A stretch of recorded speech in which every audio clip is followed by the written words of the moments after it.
August 6th release అయింది SR కళ్యాణ మండపం. విత్ ఇన్ తెలియకుండా మనకెవరు తెలియదు కదా తమ్ముడు, అంటే ఇన్ ద సెన్స్ వచ్చాము కష్టపడ్డాం, ఏదో రాజావారి రాణి గారు ఎస్ఆర్ కళ్యాణ మండపం మనమే చేసుకున్నాం. తర్వాత ఇమ్మీడియట్ గా విత్ ఇన్ 20 days లో ఆగస్ట్ లోనే అన్ని సైన్ చేసేసాను. సినిమాలు తెలియలేదు, అయిపోయాయి. 5 films సైన్ అయిపోయాయి. నాకు చాలా ఉండేది, అరే ఎక్కడి నుంచో వచ్చాం కదా, ఇంకా బాగా చేయాలి కంటెంట్ అని.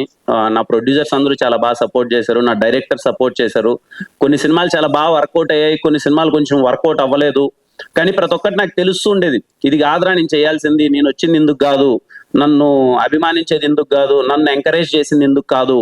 బేసిక్ గా రేపు ఇంకెవడైనా సరే నాలంటోడు ఇంకెవడైనా ఒక బీటెక్ చదువుకొని జాబ్ వదిలేసి ఇండస్ట్రీకి వస్తే వాడికి అరే వీడిని ఎందుకు ఎంకరేజ్ చేసాం, ఇప్పుడు టికెట్ డబ్బులు పెట్టి ఇటు దగ్గరికి వెళ్తే ఇటు చూపించే సినిమా ఏంటి అనే ఫీలింగ్ నాలంటోడు ఇంకోటి ఎవరైనా వస్తే రావద్దు అనేది నిజంగా నాకు ఎవ్రీడే ఉండేది. కానీ చెప్పలేని పరిస్థితి, నాకు అర్థమైపోయేది కొన్ని సినిమాలు. అండ్ ఇంకోటి ఎందుకో తెలియదు, ఏదన్నా ముక్కు సూటిగా మాట్లాడేస్తా. అలాగే షూటింగ్ లో కూడా నాకు ఏదైనా సీన్ నచ్చకపోయినా, ఏదైనా డైలాగ్ నచ్చకపోయినా అక్కడే మొహం ఎలాగో పెట్టుకునేవాడిని. అది మీకు స్క్రీన్ పైన కనిపించేసేది, ఏంట్రా ఇలా ఎక్స్ప్రెషన్ ఇస్తున్నాడని. ఇవన్నీ పడ్డాను.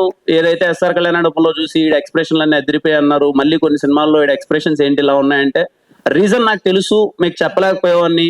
But no problem. అంటే నేనేం ఫీల్ అవుతానంటే అండి, ఎవరైనా సరే ఎదుటోడు ఎవరైనా ఈయన పని అయిపోయిందిరా అని ఎవడన్నా కానీ అది తప్పండి. ఎందుకంటే పని అయిపోయిందా లేదా అన్నది మనకు తెలుస్తుంది, మనలో పని అయిపోయిందా లేదని ఇంకెవడికి తెలియదు. సో నా పని అయిపోయిందా లేదా అన్నది నాకు మాత్రమే తెలుసు. నేను ఎప్పుడైతే నా పని అయిపోయిందని ఫీల్ అవుతానో నేను ఇంక సినిమాలు చేయను. బట్ నేను ఏం చేయగలనో నాకు తెలుసు. తప్పకుండా మీ అందరికి ప్రామిస్ చేశాను. ఎందుకంటే నిజంగా నాకు తెలియదండి, ఒక యంగ్ యాక్టర్స్ కి ఎవరికి ఎంత అభిమానం దొరుకుతుందో నాకు తెలియదు. ఎక్కడికి వెళ్ళినా ప్రతి ఒక్కరూ చాలా బాగా అభిమానించారు. ఖచ్చితంగా మీ అందరి కోసం చాలా మంచి సినిమాలు చేస్తాను, 200% చాలా మంచి సినిమాలు చేస్తాను, ఒళ్ళు దగ్గర పెట్టుకొని కష్టపడతాను.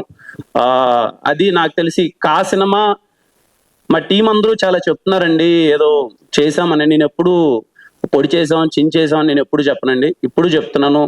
డబ్బులు పెట్టామనో లేకపోతే ఇంకోటో ఎంత గొప్పగా అది కాదండి. కా సినిమా చాలా మంచి కంటెంట్. రేపు మీరు చాలా గర్వంగా, ఇప్పుడు మనకు కొన్ని సినిమాలు వస్తాయి అదర్ లాంగ్వేజ్ నుంచి, పలానా సినిమా చాలా బాగుందిరా అనుకుంటాం. ఖచ్చితంగా మీరు ప్రతి ఒక్కరు తెలుగు సినిమాని అభిమానించే ప్రతి ఒక్కరు అరే మా తెలుగు నుంచి వచ్చిన ఇంకో మంచి కంటెంట్ రా అని చెప్పుకునే సినిమా అయితే ఖచ్చితంగా అవుతుందండి.